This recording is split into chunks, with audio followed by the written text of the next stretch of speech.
Oh,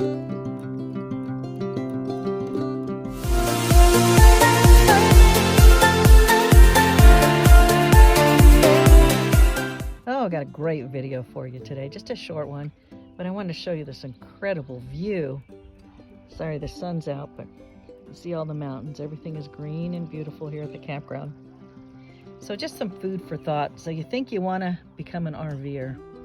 One of the things you want to think about is cost. So what kind of RV do you want to buy?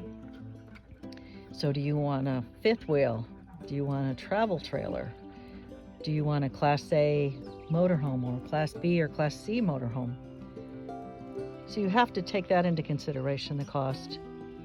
While we absolutely love full-time RVing, you are dragging a house down the road and you have to repair. Stuff happens.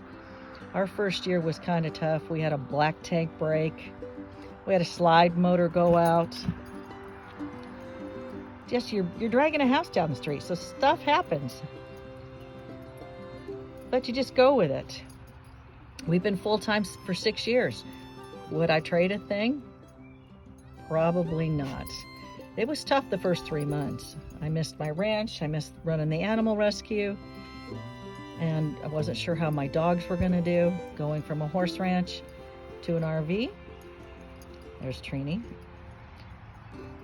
But they did amazing, and they're happy travelers. We started with 4. We lost our little Pomchi in February of this year.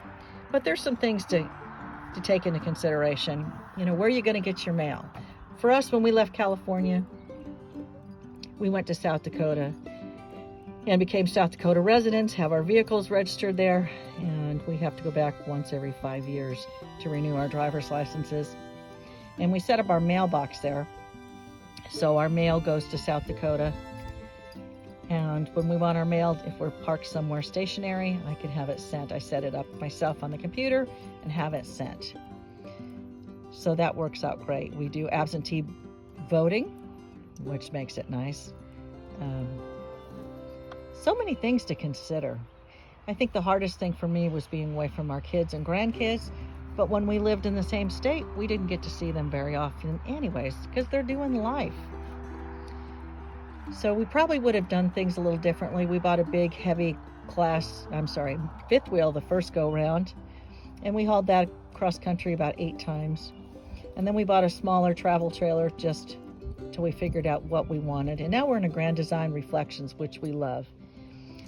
But with hindsight, I think now we'll probably go to a Class C because we're doing more boondocking. We like being out in nature and away from things.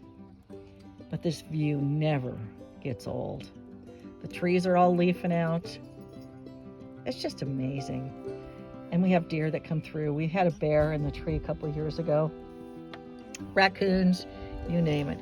It's just so pretty. Everything is just beautifully green. I'm sitting on a friend's golf cart. But just some food for thought, because I hadn't put a video up, and I thought, well, I'll put a short video up. Would I recommend full-time RVing? Absolutely. If you can retire, and if you can't retire, can you work remotely on the road? So for us, we have a hotspot that we stream and do internet with. So we can do basically anything we want, from our online banking to watching Netflix or whatever. So it's been great. So with that, I hope you enjoyed the view here from upstate New York. So y'all have a blessed day. We'll see you on the next go round, and God bless. I thought I'd show you a view from the other direction, just how pretty it is. Of course, you see our reflection in the golf cart, me and Trini. But that was pretty interesting. And then my first part of the video, that green dot that kept bouncing around, I don't know if it was a reflection off my ring or what it was, but it's just so pretty here. So I did want to say, if you decided to go on the road full time, you might want to consider using a mail server. Escapees has one, and that's a good club to join. We're members of Escapees, but we get our mail through America's Mailbox, which we're real happy with. And this is just a storage area for campers up here. So it's just beautiful. And here's some of our seasonal sites up here. Oh, and you can see the moon way in the distance. So I just thought I'd throw that out there. That green dot just has me kind of perplexed. If you know what caused that green dot, put it in the comments below. I'd love to know. I'm pretty new at YouTube and videos, but I'm learning, and it's a learning curve.